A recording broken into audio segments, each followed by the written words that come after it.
গণভোট ইস্যুতে আপনাদের প্রতিপক্ষ যারা তারা বলতে চান যে আপনারা গণভোট চান না এই ধরনের একটা অভিযোগ তাদের দিক থেকে আসে। সেই জায়গায় আপনাদের ৩১ দফার একটি রাষ্ট্র সংস্কারের রূপরেখা ছিল। আপনিও দীর্ঘদিন ঐকমত্য কমিশনে দলের পক্ষে নেতৃত্ব দিয়েছেন, কাজ করেছেন। সেই জায়গা থেকে বিরোধীদের যে অভিযোগটা রয়েছে সেটি কতখানি ঠিক, বা আপনি কি মনে করেন বিরোধীদের এই অভিযোগকে? বিএনপি গণভোটের প্রস্তাবক আমি প্রস্তাব করেছি জাতীয় ঐকমত্য কমিশনে। জুলাই জাতীয় সনদ স্বাক্ষরিত হওয়ার আগে আমি প্রস্তাব করেছিলাম জুলাই জাতীয় সনদ বাস্তবায়নের জন্য যে আইনি ভিত্তিটার দাবি উঠছে সেই আইনি ভিত্তিটা জনগণের কাছ থেকে আসুক, যাতে সার্বভৌম জনগণ গণভোটের মাধ্যমে প্রকাশ করুক তাদের মনোভাব যে জুলাই জাতীয় সনদ যেটা স্বাক্ষরিত হবে তার পক্ষে জনগণ আছে কিনা, হ্যাঁ অথবা না, এবং যে জুলাই জাতীয় সনদ প্রকাশিত হবে বিভিন্ন মাধ্যমে।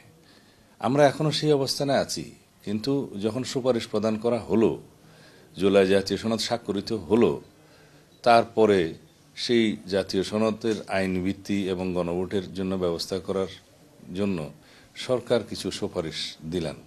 সেই সরকারের প্রধান উপদেষ্টা ঐকমত্য কমিশনেরও সভাপতি, তিনি স্বাক্ষর করে, সবাই স্বাক্ষর করে একটা সুপারিশ দিলেন। তখন আমরা বলেছিলাম এই সুপারিশমালায় জুলাই জাতীয় সনদের ব্যত্যয় ঘটেছে এবং সেখান থেকে আপনারা সরতে পারেন না।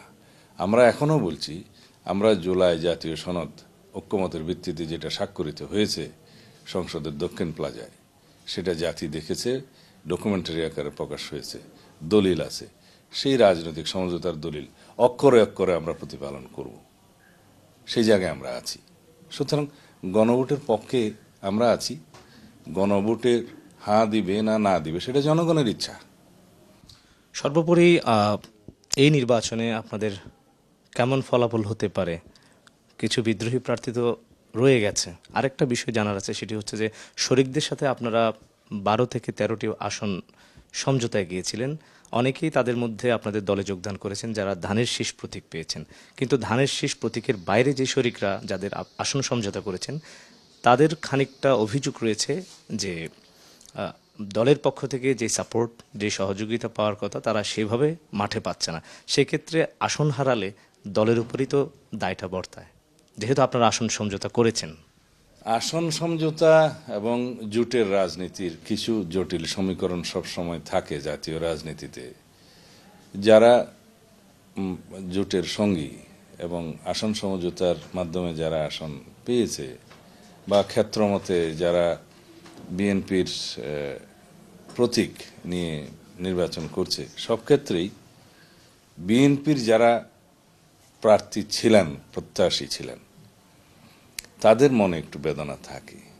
কোনো কোনো ক্ষেত্রে দুই একটা জায়গায় তারা বিদ্রোহী প্রার্থী হিসেবে দাঁড়িয়েছে, আমরা বুঝিয়ে সুঝিয়ে অনেক ক্ষেত্রে তাদেরকে নিবৃত্ত করতে পেরেছি।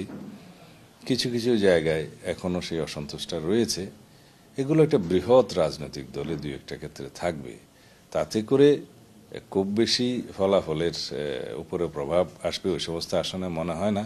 হয়তো দুই একটা ক্ষেত্রে হতে পারে, এটা বড় কোনো বিষয় নয়। আর শরিকদের সাথে আমাদের সমঝোতা আছে, তারা অসন্তুষ্ট এই কথা আমি মানতে রাজি না।